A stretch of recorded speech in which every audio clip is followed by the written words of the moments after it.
नमस्कार प्यारे विद्यार्थियों। क्लास 12th फिजिक्स के लेक्चर में आपका हार्दिक स्वागत। आज हम करने जा रहे हैं चैप्टर 7 अल्टरनेटिंग करंट।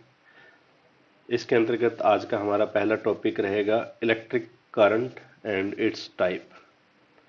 इसके अंतर्गत हम बात करते हैं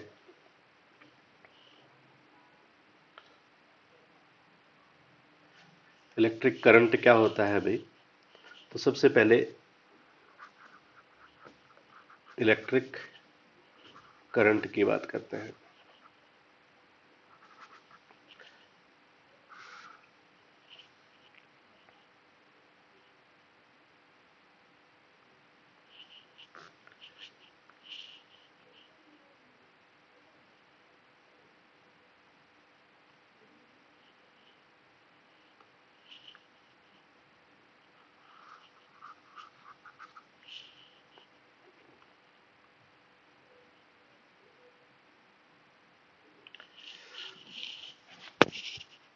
सबसे पहले हम बात करते हैं इलेक्ट्रिक करंट की।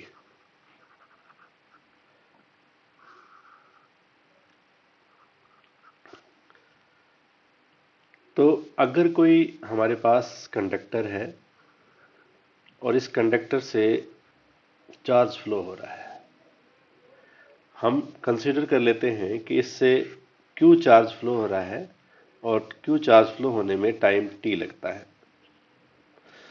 तब ये पर यूनिट टाइम जितना चार्ज फ्लो हो रहा है उसको हम बोलते हैं इलेक्ट्रिक करंट। तो हम क्या बोलेंगे बेटा, the amount of charge flow through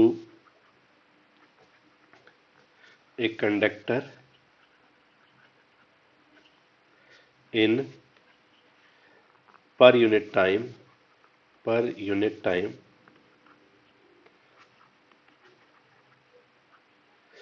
is known as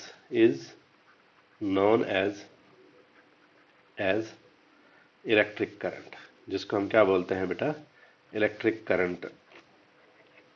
और आपको पता है इलेक्ट्रिक करंट को आई से डिनोट किया जाता है। It is denoted by capital I. ठीक है।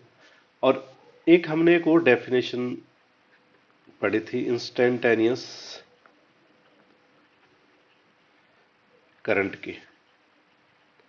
इंस्टेंटेनियस करंट से मतलब क्या होता है भाई, किसी इंस्टेंट पर कितना करंट फ्लो हो रहा है, कितना चार्ज फ्लो हो रहा है, उसी चार्ज फ्लो को बोलते हैं। तो इसको हम इस तरीके से दिखाते थे, I is equal to D Q upon में डी टी, और इसको बोला जाता है rate of flow of charge. ठीक है। The rate of flow of charge through a conductor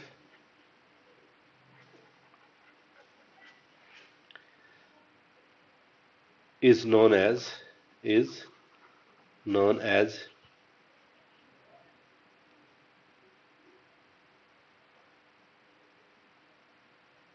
electric current, जिसको हम क्या कहते हैं बेटा, इलेक्ट्रिक करंट कहते हैं। इसकी यूनिट क्या होती है बेटा, यूनिट आपको याद रखना है। अगर हम उस फॉर्मूले से निकालें I is equal to Q upon में टी, ये हमारा एक फॉर्मूला रहेगा। इससे देखो कूलाम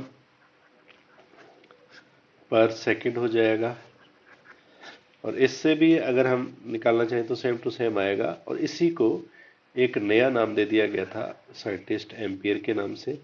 तो इसको, इस यूनिट को हम क्या बोलते हैं, एम्पियर बोलते हैं। इस यूनिट को हम क्या बोलते हैं, एम्पियर बोलते हैं। तो इसकी ऐसा यूनिट जो हो जाएगी, ऐसा यूनिट क्या हो जाएगी भाई, एम्पियर हो जाएगी। ऐसा यूनिट क्या हो जाएगी, एम्पियर हो जाएगी।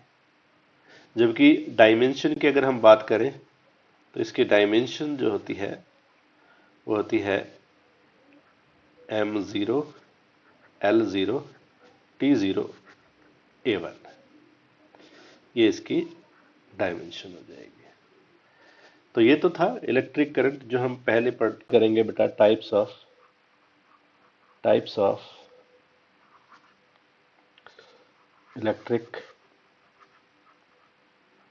करंट।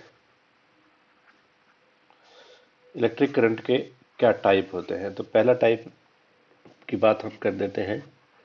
दो टाइप में बांटा गया बेटा, एक जिसमें डायरेक्शन फिक्स रहे, डायरेक्शन चेंज नहीं हो टाइम के साथ, दूसरा जिसके टाइम के साथ में डायरेक्शन चेंज होती हो वो।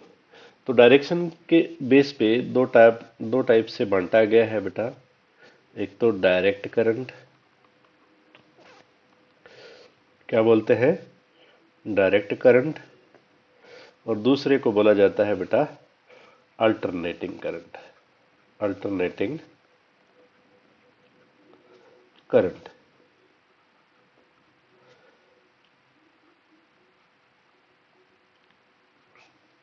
अभी डायरेक्ट करंट की बात हम पहले करते हैं, पहले डायरेक्ट करंट की बात करते हैं। डायरेक्ट करंट क्या होता है बेटा,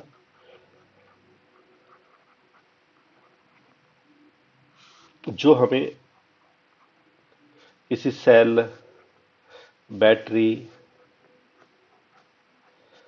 से जो करंट मिलता है उस करंट को हम डायरेक्ट करंट बोलते हैं।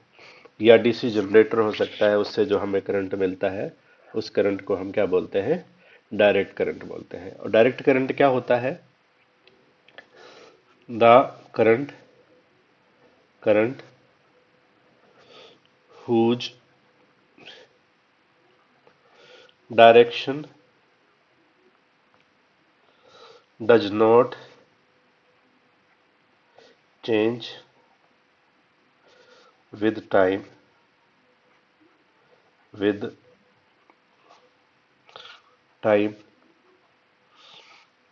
is known as direct current.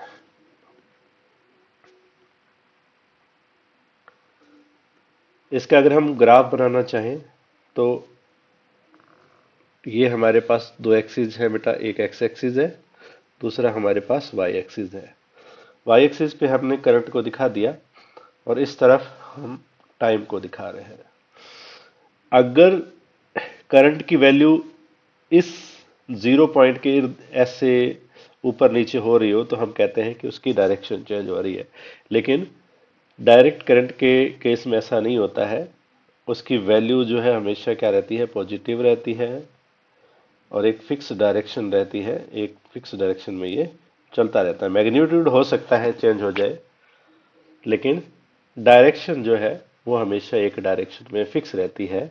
इसीलिए जब भी हम डीसी सर्किट बनाते हैं तो डीसी सर्किट के अंदर हम इलेक्ट्रिक करंट की डायरेक्शन को शो करते हैं, जबकि अल्टरनेटिंग करंट के डायग्राम में हम कभी भी डायरेक्शन शो नहीं करते हैं।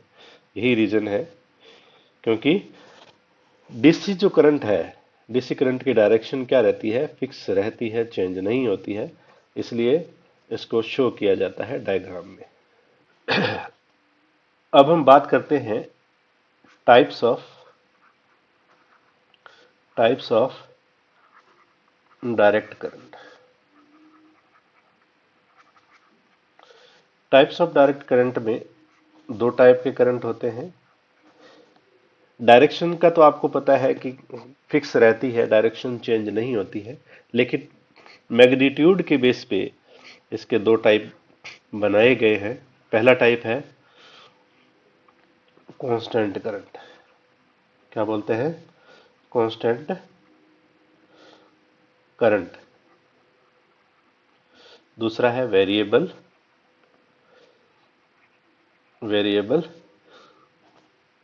ये कौन सा है, डायरेक्ट करंट है, ठीक है, variable direct current.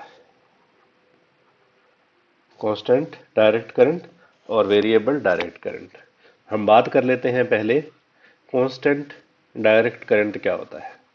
Constant direct current.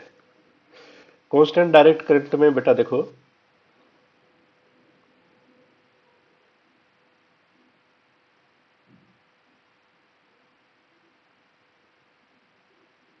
अगर हम ग्राफ ड्रॉ करते हैं तो इस तरीके का हमें ग्राफ मिलता है बेटा। इस ये एक्स एक्सिस है, ये वाई एक्सिस है, यहां पे हमने टाइम को रिप्रेजेंट किया है बेटा, इस तरफ हम करंट को रिप्रेजेंट कर रहे हैं। अगर करंट की वैल्यू कांस्टेंट रहती है, डायरेक्शन तो है ही फिक्स, डायरेक्ट करंट है इसलिए उसकी डायरेक्शन तो चेंज होती नहीं है। अगर मैग्नीट्यूड भी चेंज नहीं होता है, अगर मैग्नीट्यूड भी चेंज नहीं होता है, तो इस टाइप के करंट को हम क्या बोलते हैं? कांस्टेंट डायरेक्ट करंट बोलते हैं। ठीक है, तो हम क्या लिखेंगे यहां पे? If the magnitude of direct current does not change with time, then the direct current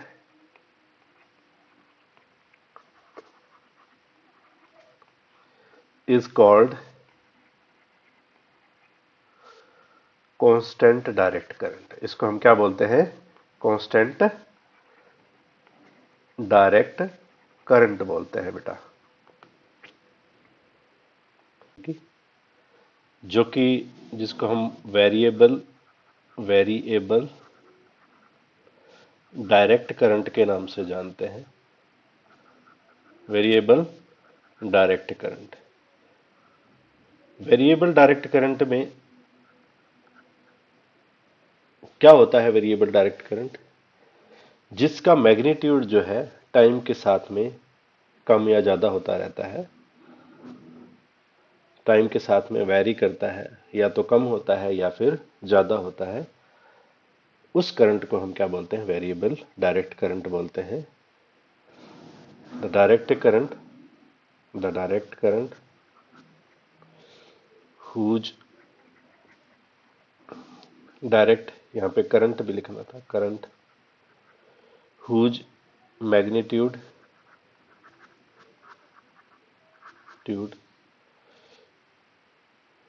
change with time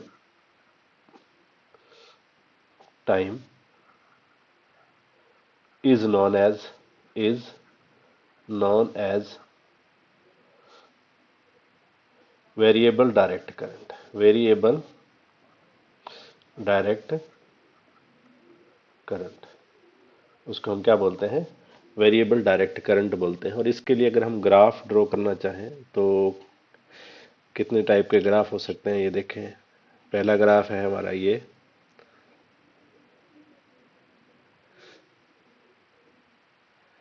इस तरफ करंट और इस तरफ हम दिखा रहे हैं टाइम को, और ये वैल्यू थी अपने डायरेक्ट करंट की।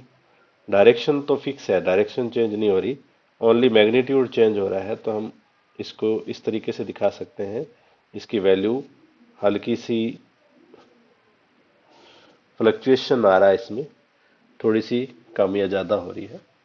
तो इस तरीके का ग्राफ हो सकता है, या फिर ऐसा ग्राफ भी हो सकता है, इस तरफ टाइम, इस तरफ करंट, करंट की वैल्यू टाइम के रिस्पेक्ट में इंक्रीज कर सकती है। ठीक है, और थर्ड ग्राफ क्या हो सकता है? करंट की वैल्यू टाइम के रिस्पेक्ट में या टाइम के साथ में क्या हो सकती है?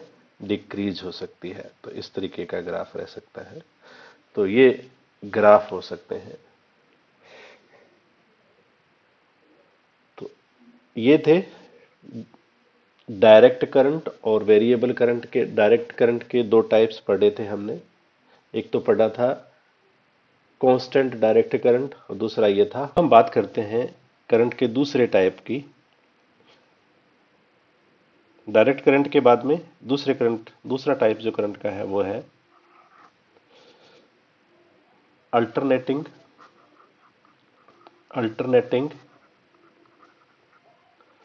Current.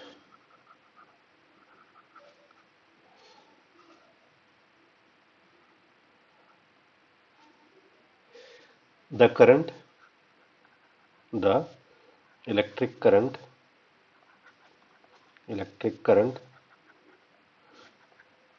whose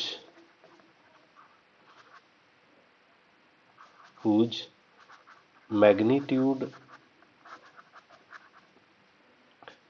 and direction change with time is known as alternating current।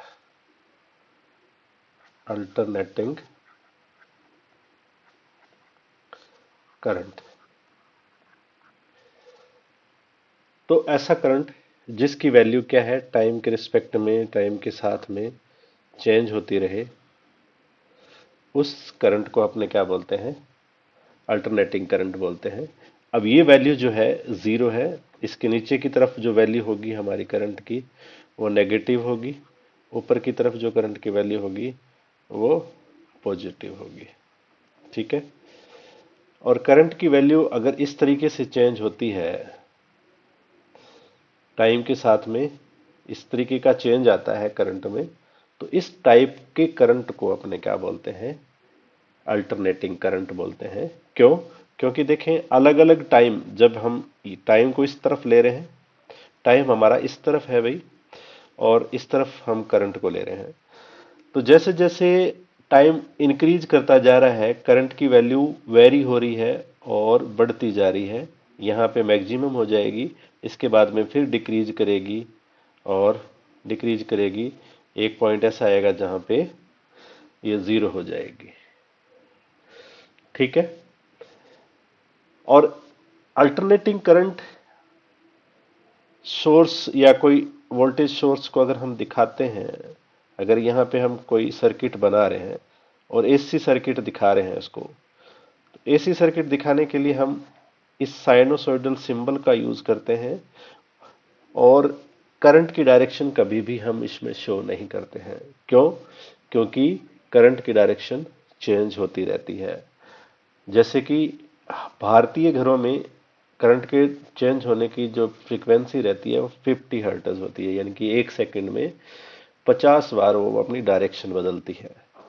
इसलिए इस टाइप के सर्किट्स में करंट की डायरेक्शन शो नहीं की जाती है। अल्टरनेटिव करंट को दिखाने के लिए डायरेक्शन शो नहीं की जाती है। आपको पता लग ही गया होगा क्यों नहीं की जाती है, क्योंकि करंट अपनी डायरेक्शन एक सेकंड में 50 बार बदलती है। ठीक है। इसके बाद में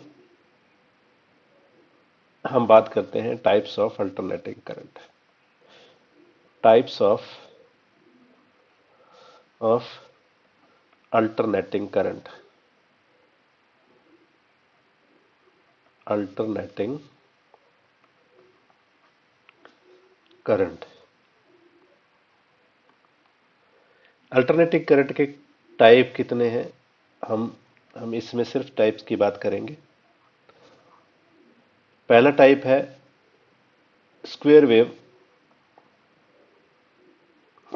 square wave alternating current. Alternating current, square wave alternating current. दूसरा आ जाएगा ट्रायंगुलर वेव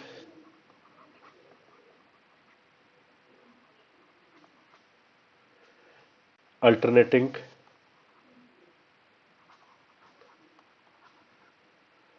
करंट। और तीसरा आ जाएगा साइनोसॉइडल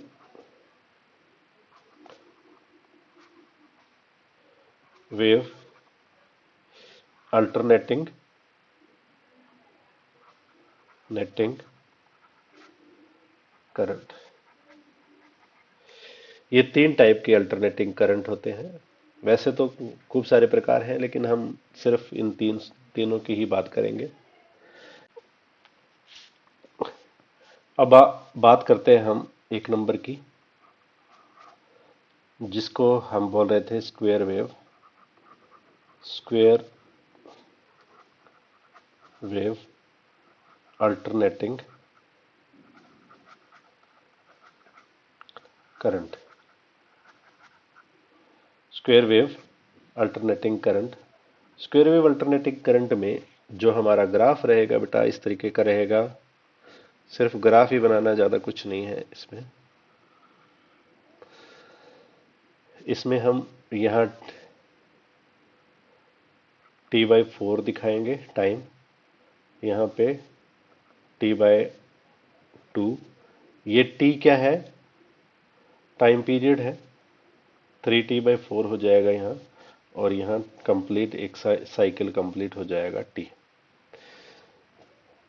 तो यह इसके लिए हाफ साइकिल जो रहेगा वो यहां से यहां तक ये रहेगा, और ये वैल्यू रहेगी करंट की पॉजिटिव।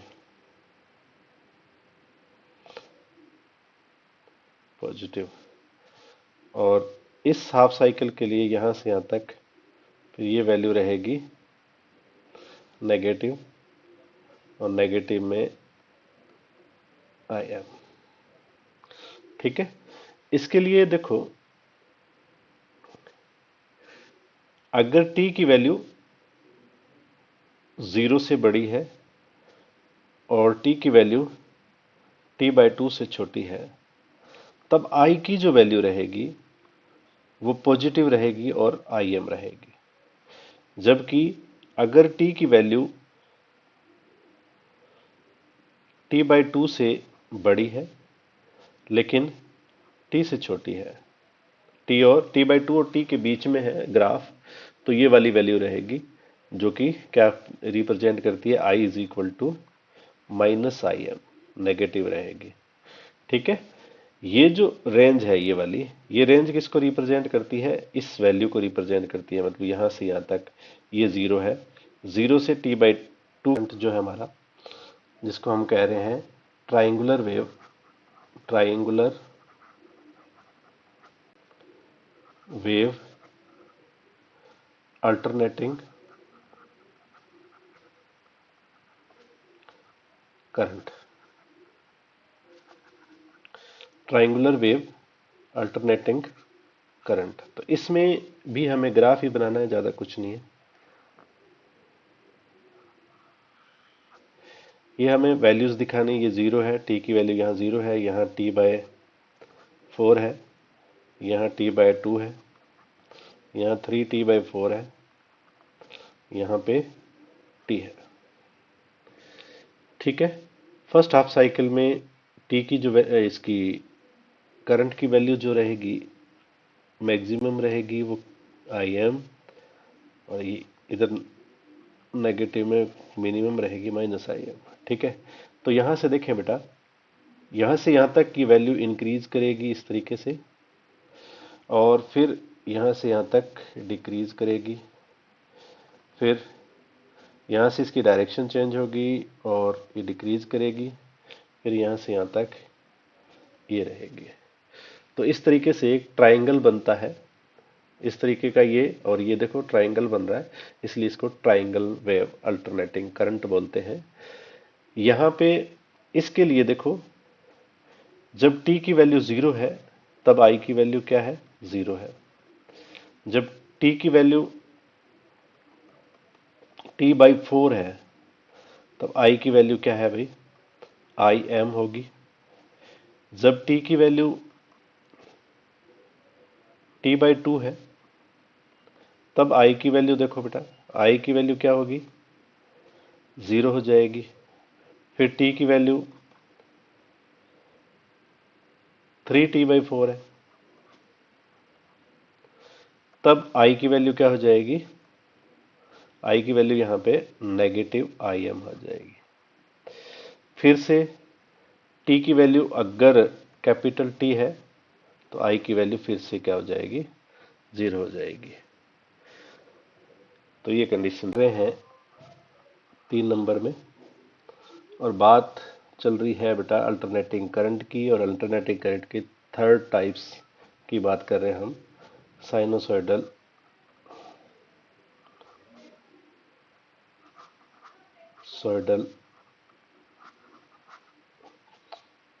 वेव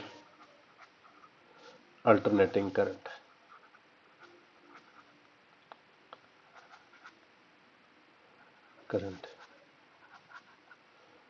और साइनोसॉइडल वेव के बारे में हम पिछले साल एक चैप्टर था हमारा ऑक्सीलेशन, उसके अंदर पढ़ चुके हैं कि उसका साइनोसॉइडल जो ग्राफ रहता है वो इस तरीके का रहता है बेटा,